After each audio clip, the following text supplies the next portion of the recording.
When you're first diagnosed with diabetes, it is so easy to be overwhelmed with all of the information that people are trying to offer, good, bad, or otherwise.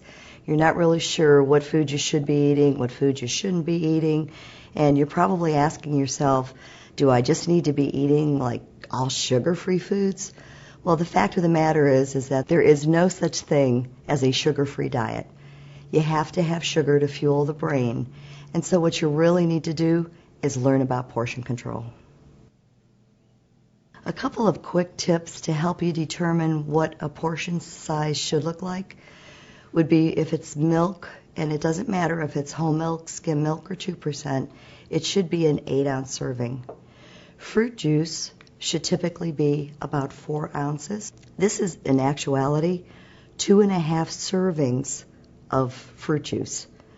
So my advice would be to make sure that you measure out the 4 ounces so that you don't inadvertently drink more than what you should be.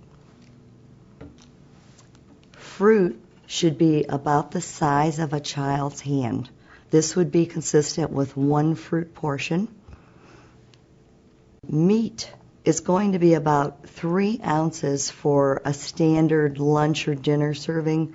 So if you want to think about the size of the palm of your hand, or some people think about the size of a deck of cards as being a serving of meat or a serving of fish, some type of a protein food that you enjoy, and that is prepared in a healthy way, by the way. So we probably don't want to be having a lot of fried fish or fried burgers. You know, be careful when you're having something like a hamburger. No reason you can't have it, but when you add cheese to it, you're also increasing the protein portion as well. If you're going to be having a side of rice, let's say, 1/3 cup of rice is 1 serving.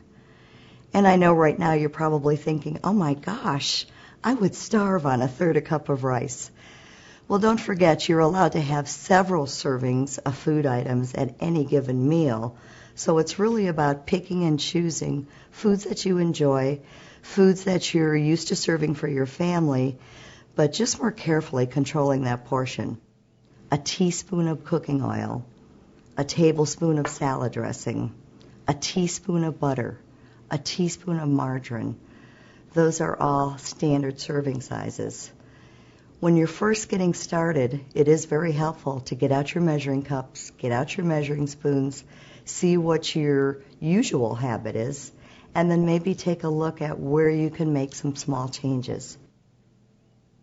When you have diabetes, you really don't have to eat differently than if you don't have diabetes, but you probably need to eat a little bit smarter. If you think about your different food groups, you have your vegetables, you have your fruits, you have your starches, your bread, cereal, cracker type of foods.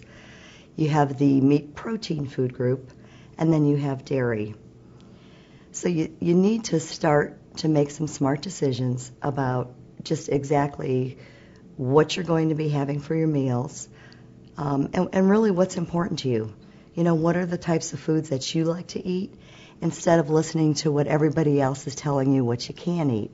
It really is about making those small changes, looking at where you're willing to make the changes, and starting out with maybe 1 item at a time. And before you know it, by the end of a week, you'll have made a lot of significant progress.